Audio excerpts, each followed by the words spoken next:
Hey guys, this is Warhawk Beyond 2040 and welcome to another edition of Legends of Tomorrow Season 5 review series, and today I'm going to be talking about Episode 9, The Great British Fake Off.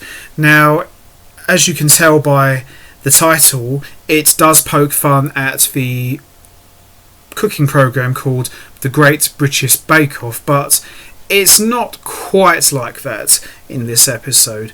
But I would say this episode was pretty solid, it was pretty decent, and it pretty much continues on where we left off at the end of episode 8, where we saw Zari's brother get murdered at the hands of Charlie's sisters, and we also saw Earth Prime Zari interact with the original Zari in the totem. So this episode pretty much picks up where we left off, and as I said, this episode was pretty good and pretty solid.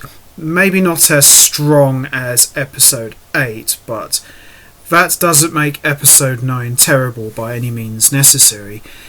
It just wasn't as strong, but I did still enjoy this a lot. I thought this was pretty good, and we even get a little hint of DC villain the Enchantress, so there's a little something here for everyone, but I quite enjoyed this one a lot.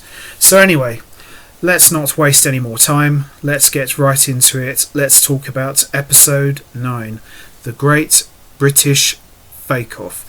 So this episode opens up in ancient Egypt, where we see Charlie recalls an altercation between herself and an enchantress who approves of Clotho, that's Charlie's original name, theft of the Loom of Fate.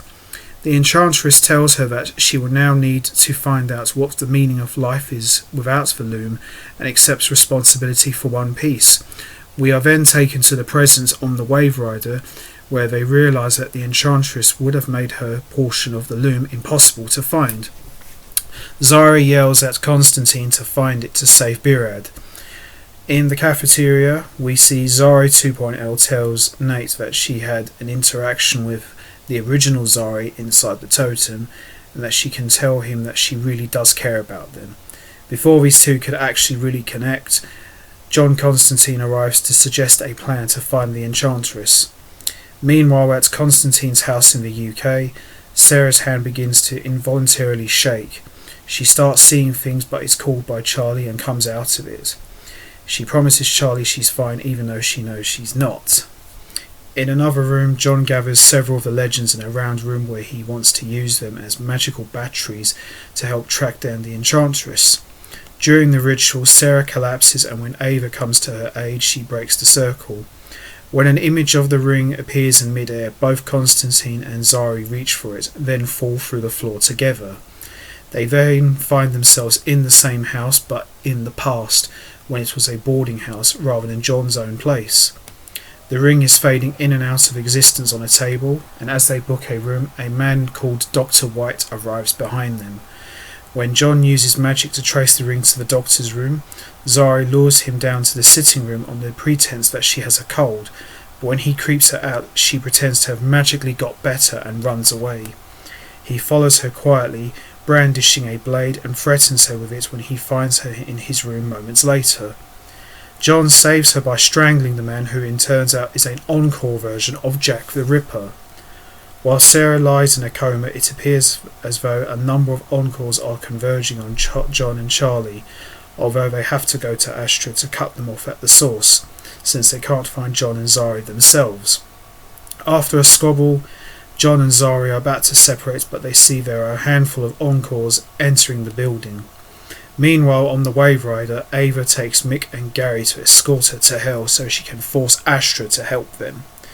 The three of them arrive in Hell and ask a demon for directions to find Astra. He tells them that she's at a club. At the manor, Constantine and Zari decide to share dinner time with the encores at the boarding house. John gets the idea to disguise himself as Dr. White, aka the original Jack the Ripper, and at the tables, the encores are all there for the ring that's part of the loom. When they realise they are all in competition with each other, they end up in a standoff, each of them pointing a hell weapon at the other, who is next in line. When things start to look dangerous for Constantine, Zari arrives in the room claiming to be Cleopatra, and I've got to tell you this right now. Zari in The Cleopatra outfit looked absolutely smoking hot. Woo!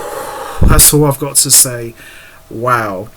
If they ever did a Cleopatra TV series or a TV movie, she should definitely be casted. She would look phenomenal.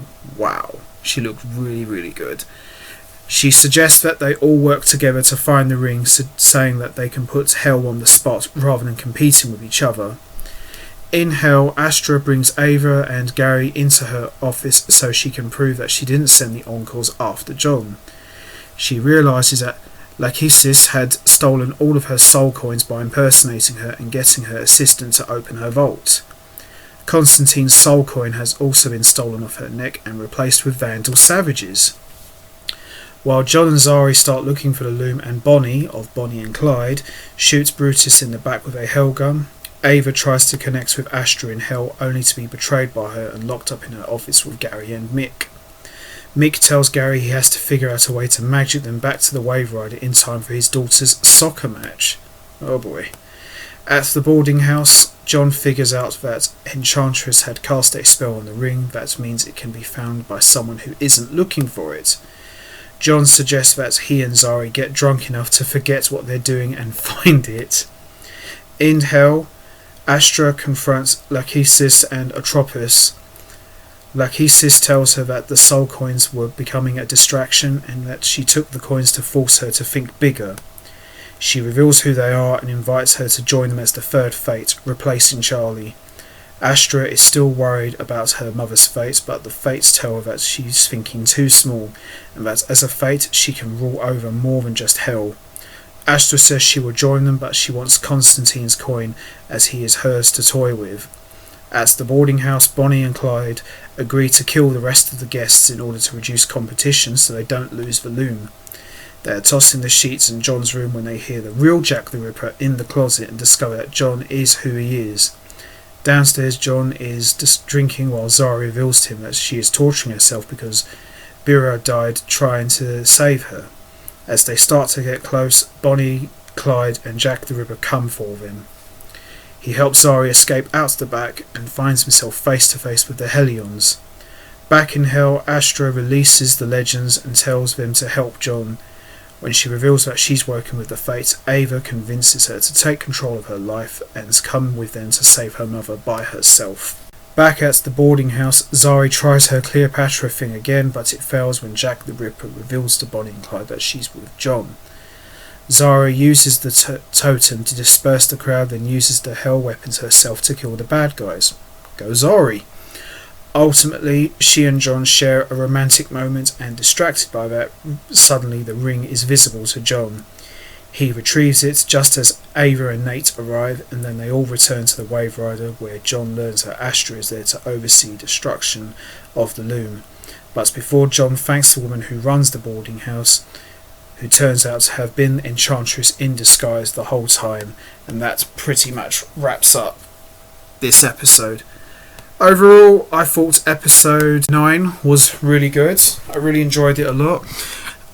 I've started to notice that since Zari interacted with the original version of herself, she's slowly starting to move away from the airheaded ditzy behaviour that we saw her display in earlier episodes. So she's starting to become more like the old Zari, but with a bit of a twist to her own personality. So she's still got a bit of that ditzy behaviour, but she's starting to slowly embrace the old aspects of the original Zari. But overall, I thought this was a really good episode. I thought this was a lot of fun, and that just about wraps it up from me, really. So what did you think of episode 9? Did you enjoy it? What did you think of John and Zari working together? Do you think Zari will slowly start to become more like the original Zari? What kind of role does Enchantress play in all of this madness? Do you think she will reveal her hand, or do you think she'll remain hidden? What's your thoughts on Astra joining Charlie's sisters? Do you think there is a twist to this, or do you think she has some sort of hidden agenda while she's holding on to John Constantine's soul coin? You know what to do. Hit the like button, hit the subscribe button, leave your thoughts and comments down below, and I will be back next time for another edition of Legends of Tomorrow Season 5 review series, where I'll be talking about episode 10, which I am very much looking forward to talking about. So until next time, take care everybody and stay safe.